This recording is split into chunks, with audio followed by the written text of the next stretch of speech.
Hi, this is Dmitri Bilgere. I just wanted to talk to you briefly here about some possibilities for your community with the kind of work that I've been doing lately. I've been talking to Dave about this, and he said that it sounded like something that you all might be interested in. I just wanted to give you a little bit more, the same sort of rundown that I gave him, so you can get a sense of what it is I'm talking about and why it'd be useful to you individually to start to have these tools. Now, what we really want to be doing is we want to be moving the ball down the field on a regular basis. Every time you come to your weekly group or bi-weekly group, you want to be able to say, this is what's going on in my life and this is where I want it to go, and to have it actually move that way.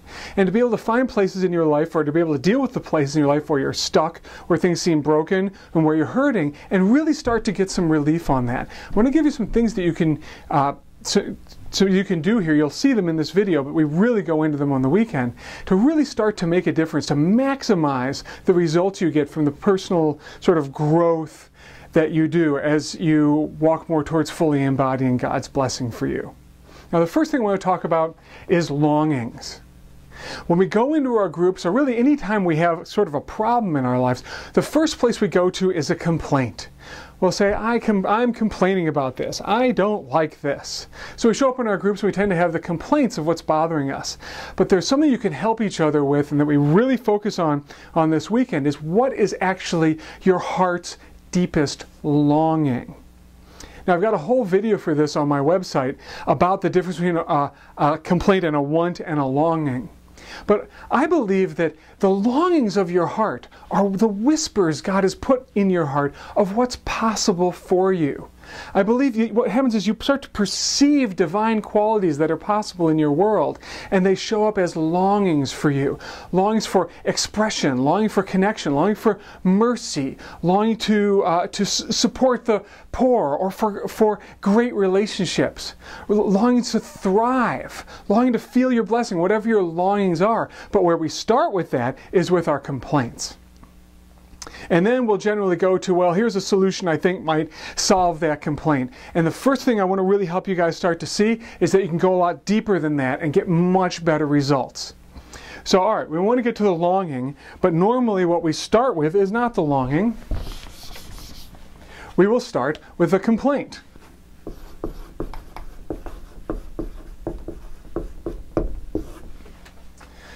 Well, I'll give you an example from a group. I'm having a really hard time with my relationship with my wife lately. I keep being attracted to other women. I keep looking at other women, both out in the world and pictures of other women, and it really hurts my heart. Okay, that's his complaint. Now, the next place we tend to go with the complaint is, what solution do I think I should have for that complaint? All right. Well, my solution for that is, I need help not wanting to look at other women anymore. So I want this desire to go away.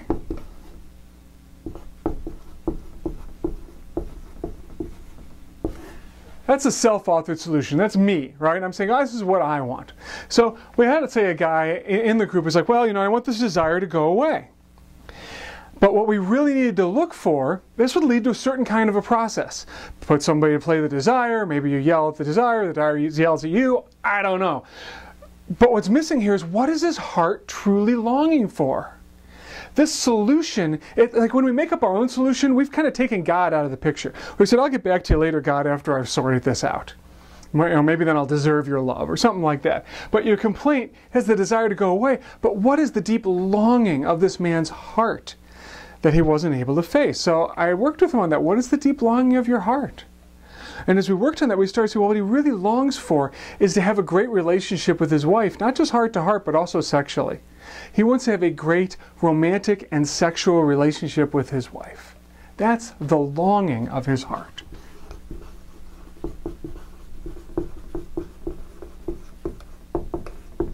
He said, I want to cleave together with her, in the very best sense of what that means. So yeah, that's pretty far from, I want these desires to go away. And this is where the level you need to be able to get to with anything that's bugging you. Like I was talking to somebody who's bothered, another wife thing, who's bothered by, it seems like every time he did anything, his wife would interrupt him. Couldn't read a book without her interrupting. Couldn't listen to his headphones without her interrupting. Couldn't do some work in his home office without her interrupting. Interruption, interruption, interruption. So but I asked him, are you really going to be happy when your wife stops talking to you? Is that really your longing? He's like, no. And as he really thought about it, my longing is to have a relationship with my wife where we feel deeply connected, we're facing the world together, and there's still space for me to be me. So the longing is the first thing you want to really start working on getting to. Because you can check in with the longing every single week in your group, and it'll take you from what's bugging you to where you want to go and start you down the right path.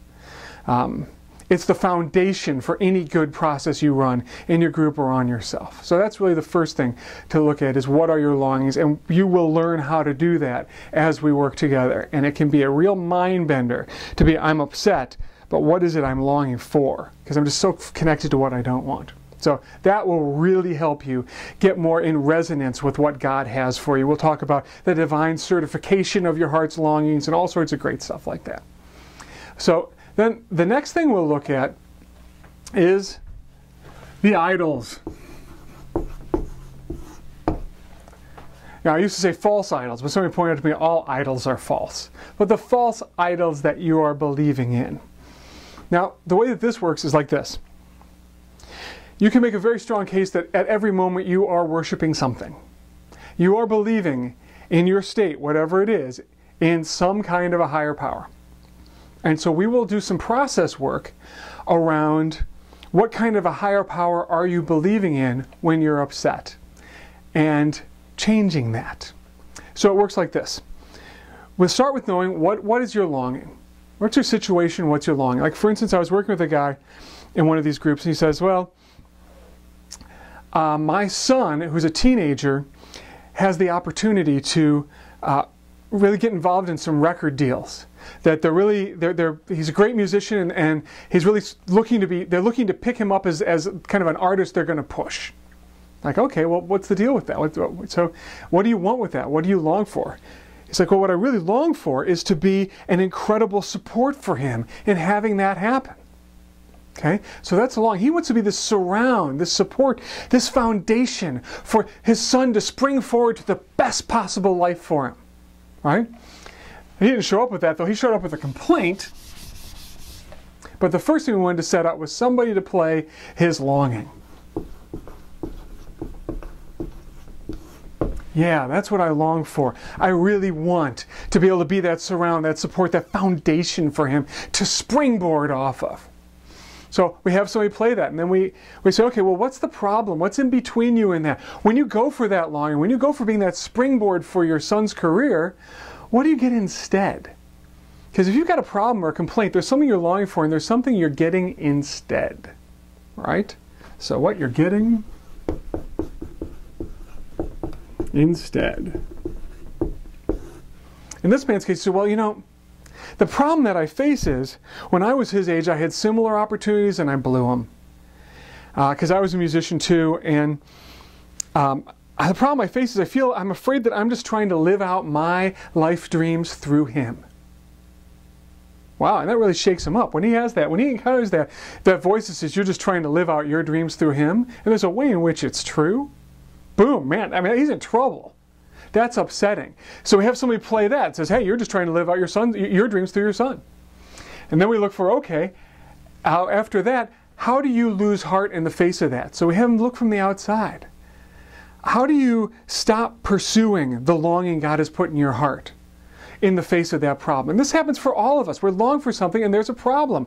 Like the guy who says, I want to have this great sexual relationship with my wife. Well, yeah, but there's a problem. What I get instead is, we haven't had sex in a year. And by the way, I'm not attracted to her, and I don't think she's particularly attracted to me. Boom! That's a problem. In the face of that problem, we lose heart in a way that causes us to stop pursuing our longings. The longings that God has given us, these whispers, you might even call them promises of what's possible. We stop pursuing them. Our heart breaks. So for this guy, when he started to see, oh, you know, there's a part of me that just wants to pursue what I always wanted to get through my son, the way his heart breaks is he says, I'm just going to have to stand on the sidelines. That's how his heart breaks. You know, I don't want to put my stuff in there, so I'm just going to have to stand on the sidelines. Maybe I'll hope. Right? That's the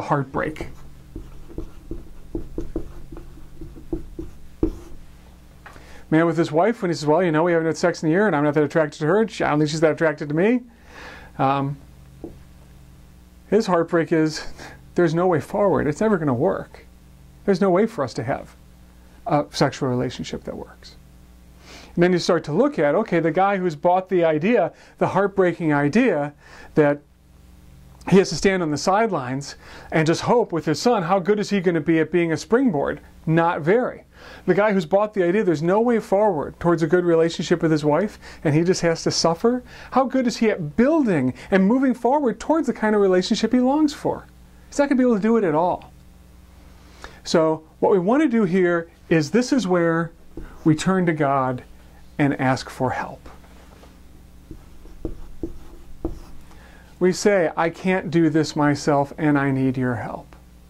But on this workshop, what we'll look at, both in individual processes and group processes and like that, is what sort of a God are you believing in when your heart is broken like this? What sort of an idol are you turned to? So we'll say, all right, so what sort of a God are you believing in that will put in you the longing to have a great romantic and sexual relationship with your wife, but doom you to just have to suffer through and never get what you want? Wow. Is that the highest, most merciful, loving God you can imagine? Like, wow, no. Well, what does that God say? Well, put somebody out to play that voice. That voice says, you're just screwed, pal. Some people just lose and you just have to suffer through.